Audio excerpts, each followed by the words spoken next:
이틀간 진행된 김부겸 총리 후보에 대한 인사청문회가 오늘 막을 내립니다. 청문회 주요 내용부터 앞으로의 표결 전망은 어떠할지 최영일 시사평론가와 함께 살펴보도록 하겠습니다. 어서 오십시오. 안녕하세요. 예. 오늘은 둘째 딸이죠, 그러니까 네네. 김부겸 후보자의 둘째 딸의 라임펀드 특혜 의혹 이게 네. 이제 주요 쟁점이 그렇습니다. 됐습니다. 라임펀드 관계자도 증인으로 나오고 네. 참고인들도 또 여러 나오고 했는데 그렇습니다. 그 내용을 한번 들어보고 네. 얘기를 나누죠. 특혜 논란이 있다고 보시나요? 당연히 있습니다. 이 펀드의 구성 그리고 환매 수수료, 판매 보수, 성과 보수, 환매 가능일 이런 것들에 비추어서 이것이 이제 특혜적으로 구성되어졌다라고 부인할 수 있는 사람은 없다라고 생각합니다. 이 펀드 구성과 관련해서 이분의 부탁을 받았거나 김부겸 총리 후보자의 부탁을 받았거나 이런 일은 없지요? 그런 적 없었습니다. 총리 후보라서 아는 거라는 거죠? 예, 그렇습니다. 예. 이분들은 손해를 본 사람들입니까? 현재 손실 중에 있습니다. 현재 손실 중이고 손해를 본 피해자들이죠? 예, 맞습니다. 경제 활동의 주체가 현재로서는 이제 제 사위인 셈인데 김부겸 후보자 딸 가족 이렇게 이야기하는 것부터가 저는 일종의 프레임이라고 보는 거죠. 도저히 제가 무슨 알 수 없는 영역에 대해서 어떤 그림을 그려 놓으시고 이런데도 아니냐고 하시면 참 뭐라고 해야 되겠습니까? 근데 어제 보니까 또 일부 분들은 어디 언론에 보도된 바는 따르면 이래놓고도 모른다고 할 수 있냐? 그럼 어떡하라는 이야기입니까? 네. 딸하고 사위가 네. 어떤 투자를 어떻게 하는지 네. 내가 완전히 별도의 어떤 살림인데 어떻게 그렇죠. 알겠느냐라고 하는데 그 내용도 좀 궁금하고 네. 그다음에 해명이 제대로 된 건지도 좀 살펴봐야겠습니다. 네, 이 이야기는 어제도 나왔습니다. 예. 어제 전초전격으로 나왔고 오늘은 관련 증인들이 3명 출석을 하면서 여야 청문위원들의 이제 질의응답이 이어졌어요. 예. 자, 일단은 둘째 딸, 그리고 예. 사위가 있고요. 예. 그리고 그 자제가 있습니다. 김부겸 후보에게 이제 손주 손녀들이 되겠죠. 네. 4인 가족이 1인당 3억 원씩 12억 원을 펀드에다 부은 겁니다. 자, 이것으로 이제 만들어진 예. 테트라 11호 펀드라고 하는 것이 상당히 맞춤형 펀드이면서 예. 특혜성을 담고 있다. 자, 이제 저것이 이제 어떤 내용이냐면은 환매 신청을 아무 때나 할 수 있고 환매 수수료가 0. 이건 굉장히 특혜입니다. 예. 수수료라는 게 항상 붙게 마련이죠. 그리고 성공 보수가 없다. 이런 거예요. 그럼 이게 투자자에게 상당히 유리하게 설계된 거 아니냐. 그렇다면 왜 이렇게 특혜를 주면서 배려했겠느냐. 그게 결국은 김부겸이라는 유력 정치인이 있고 그 가족이니까 로비성으로 라임해서 만든 거 아니겠느냐. 그래서 이 펀드에 테트라 11에 같이 들어온 게 이종필 전 부사장이고요. 예. 법인이 하나 있습니다. 예. 오늘 이 법인 문제도 나왔습니다. 이 문재인 정부 들어와서 한 14억 원 정도의 투자를 정부로부터 받았다. 예. 이게 관련된 특혜 아니겠느냐. 근데 또 여당 의원이 굉장한 반론을 냈어요. 박근혜 정부 때는 22억 원을 받았더라. 어허. 그럼 이게 이번 정권에 특혜를 받은 게 아니라 계속 정권마다 정부 지원 자금을 많이 받았던 업체였던 거 아니냐.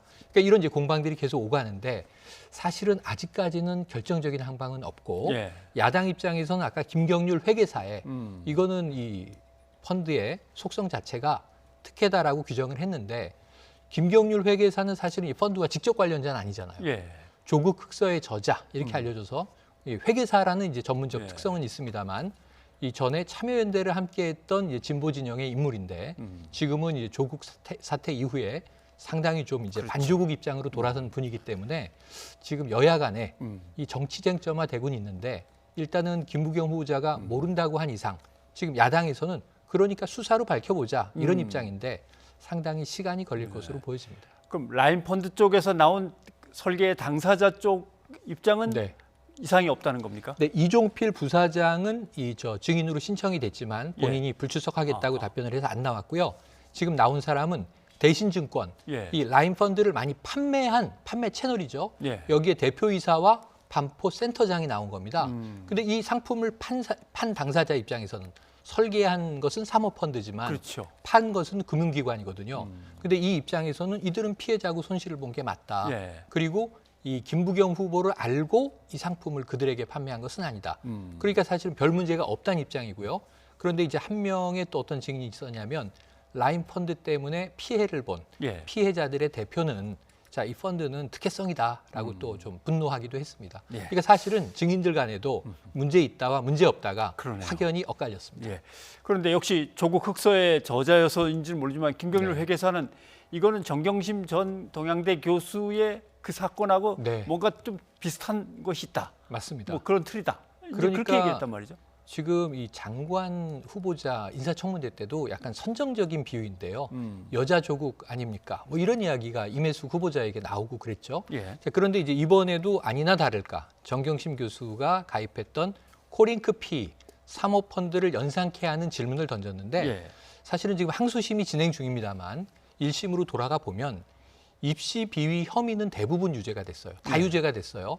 근데 사모펀드를 검찰은 초기엔 굉장히 중요하게 봤는데 검찰이 이야기했던 가장 핵심 죄가 업무상 횡령이거든요. 예. 이게 무죄가 났습니다. 근데 일부 유죄가 났어요. 자본시장법 상에 이 비공개 정보를 이용한 죄라든가 범죄 수익을 은닉했다든가 혹은 미용실 원장의 차명 계좌를 이용한 건 이제 실명거래법 위반이 되는 거죠. 예. 그러니까 이런 것들은 이제 일부 유죄가 났는데 핵심적인 혐의는 또 무죄가 난 부분이 있어서 지금 이 사모펀드에 빗대는 것이 국민들이 문제가 심각했지 이렇게 연상하는 효과는 있겠지만 예. 실질적으로 들여다봤을 때 이게 적절한 비유인가 이건 또 좀 물음표가 달리는 대목이 있습니다. 네.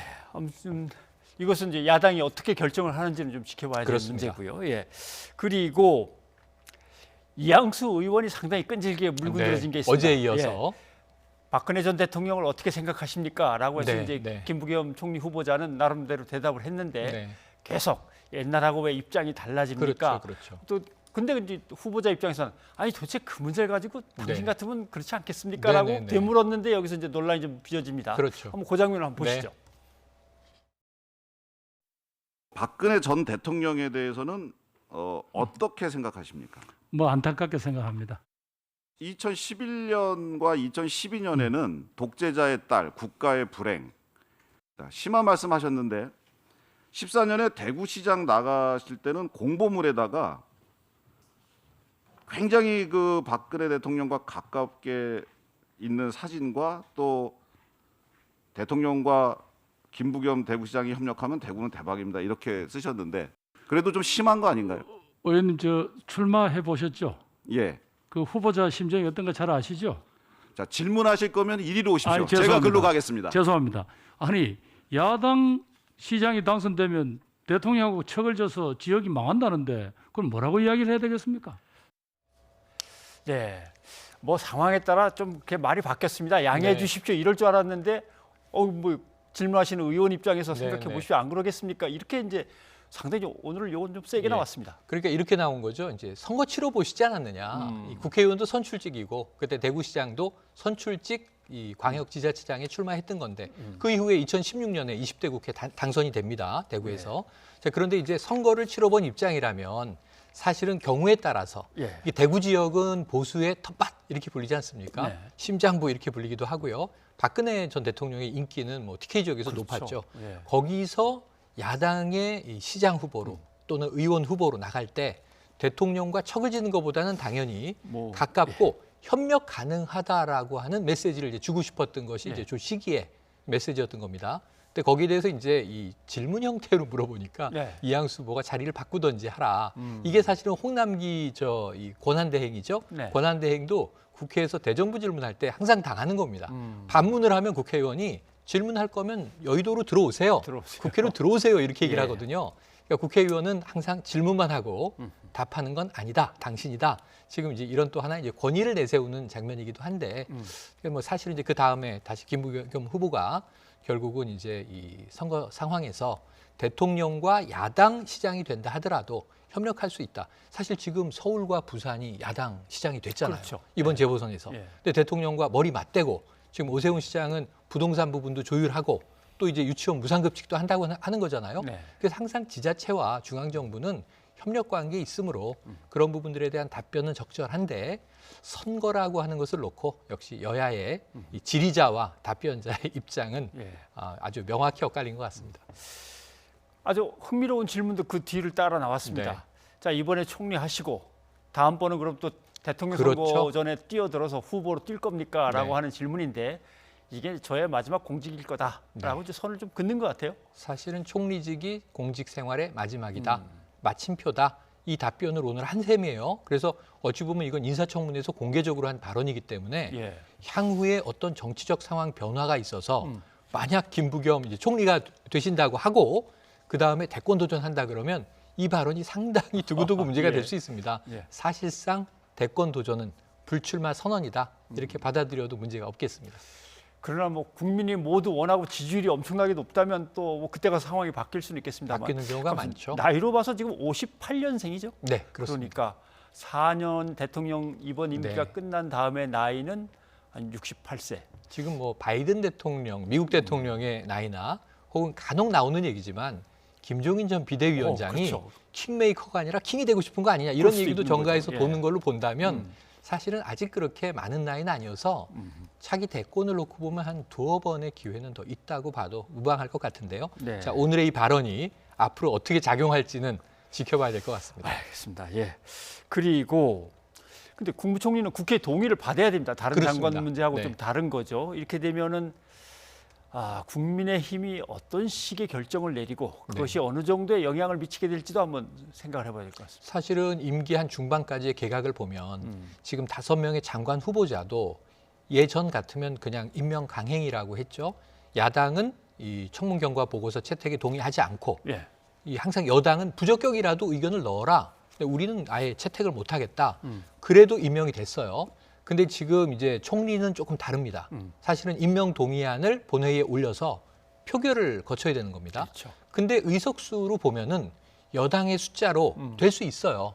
근데 문제는 뭐냐 하면 야당의 합의가 없이 예. 국무총리직을 이제 갖는 경우에 언론에서 바로 이제 이렇게 쓸 겁니다. 반쪽 총리다.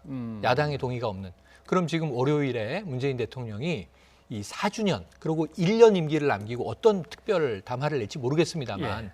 사실은 이게 김부겸 총리의 역할이 지금 총리 예정자 후보자입니다만 굉장히 중요할 것 같거든요. 그러니까 이 부분에서 반쪽 총리 이야기를 듣고 임명된다면 상당히 남은 1년에 부담이 클 수 있기 때문에 지금 이 5명 중에 1명이든 2명이든 송영길 대표가 낙마 청와대의 철회를 건의할 가능성이 주말에 높습니다. 예. 그렇다면은 이제 이 김부겸 후보에 대한 동의를 얻기 위한 노력을 상당히 야당을 설득하는데 주력할 것으로 보여집니다. 네.